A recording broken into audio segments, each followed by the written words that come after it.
Hello, everybody. Welcome to our podcast, Gita, a mantra for success.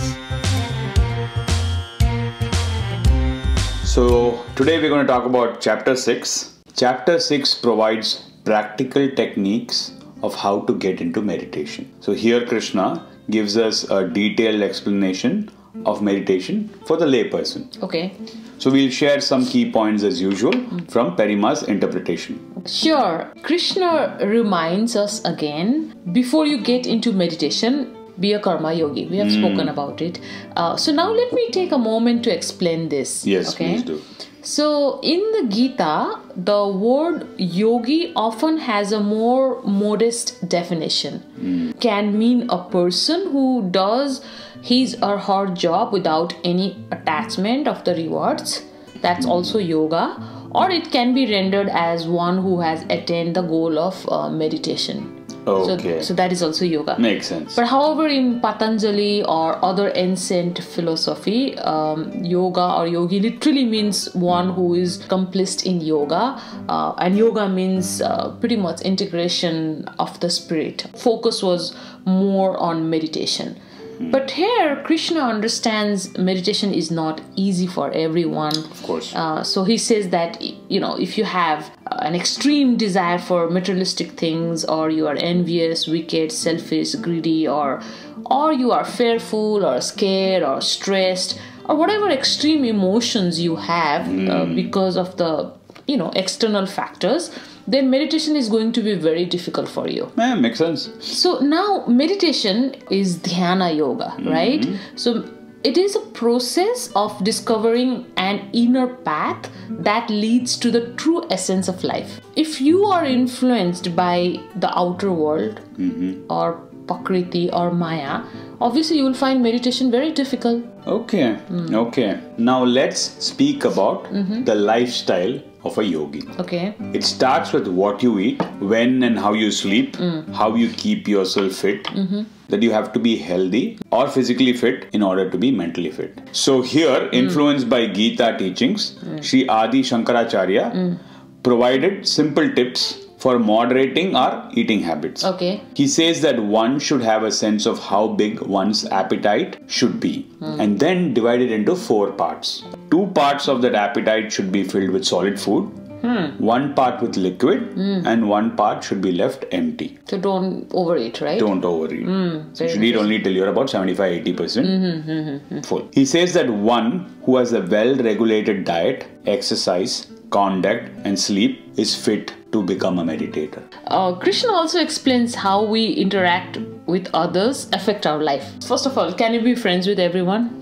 No, I don't Not think necessarily, right? And can you have the same feeling for everyone? so. I don't think so. Yeah. So can you have the same level of, affection or love for everyone? So it's not possible, right? In general, Krishna understands that, even though he says that you should see everybody as equal, you should love everybody and so on. But Krishna understands that's probably not possible for everybody.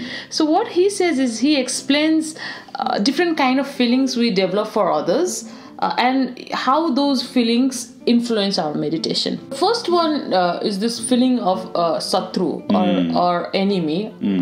This is a feeling, it's a satru mindset, which is like, we have this hatred feeling towards someone for some justified or even unjustified reason. Makes sense. So it's not necessary that such a person is our enemy or wishes ill of us. For whatever reason, we have a negative feeling towards that person, right? It could be because of our own insecurities or jealousy, or it could be that the person is really wicked or troublesome, whatever the reason. Sure.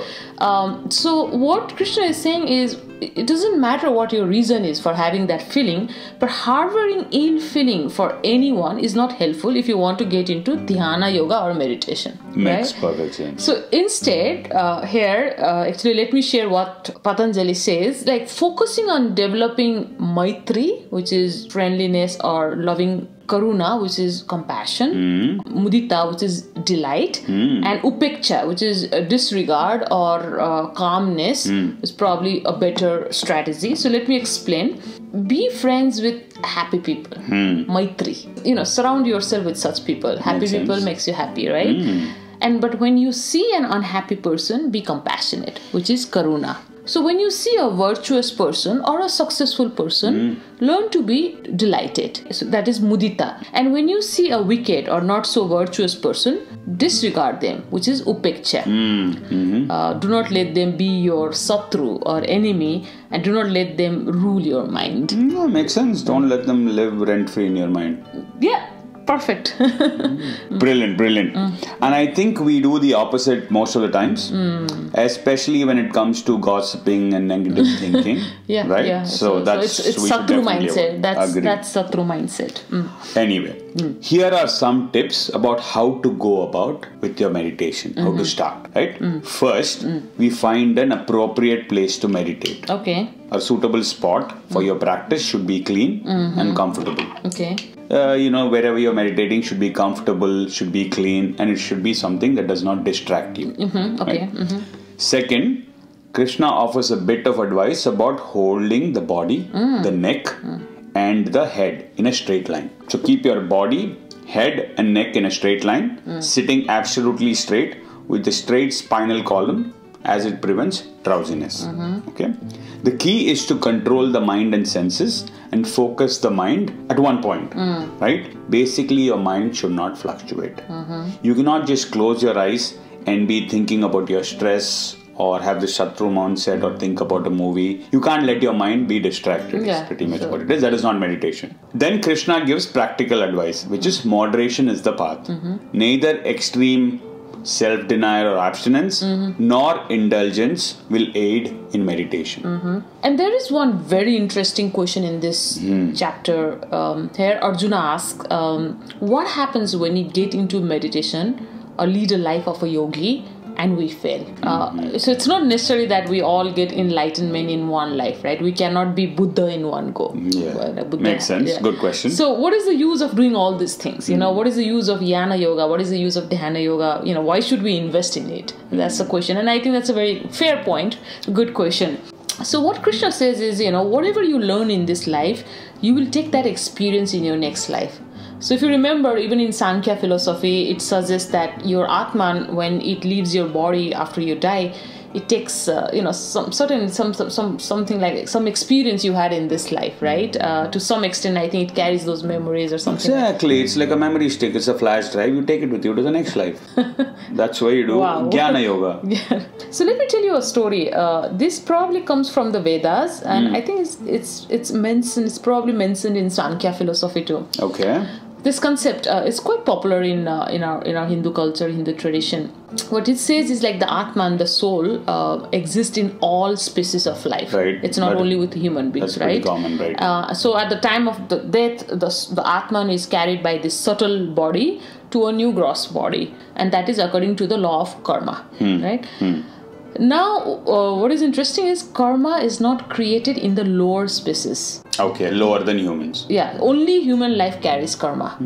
So, and now there is a perpetual cycle of repeated birth and death based on your karma, which is called samsara. Now, as per the Vedas, this ancient philosophy, there are almost, I think, 8 million species. I think 8,400,000, something like that. All humans, animals, plants, insects, and so on. Okay. So now what this ancient text suggests is, although each soul has its own unique destiny, already determined at birth, human beings have some limited freedom or power to determine their future. So in other words, destiny and free will exist simultaneously, right, which means man is the architect of his own fortune. Makes sense. So what Krishna suggests here is those who die in the mode of goodness or sattva guna go to the realm of the devas or demigods, okay? And those who die in the mode of passion or rasaguna, they stay in the middle regions, that is human beings. But those who die under the influence of tamaguna or ignorance, they go downwards, which is like those lower species. So that's the rule. So what Krishna tells here is, if you are born as a human, you can change your destiny. because living a human life is a boon. That is because humans can do whatever is needed to attain moksha or enlightenment. Not other species cannot do. Only humans. Makes sense. So basically, I think what these ancient philosophers are trying to say is use your life wisely. Use your time wisely. Focus on gaining realized knowledge, because the only thing that we take with us when we die is our knowledge. Exactly. And Krishna says we carry that knowledge into our next life and we continue from there. So basically, to answer to Arjuna's question, Krishna says knowledge does not go west. Exactly. Memory stick. Knowledge has a beginning but no end. Exactly. Great. Perfect. So to summarize this chapter, let me repeat what Patanjali said in his sutras. By cultivating attitudes of friendliness towards the happy, compassion for the unhappy, delight in the virtuous, and disregard towards the wicked, the mind retains its undisturbed calmness, and that is how you can start meditation. So remember Maitri, Karuna. Mudita, and Upeksha. Thank you. See you in the next episode. Thank you so much.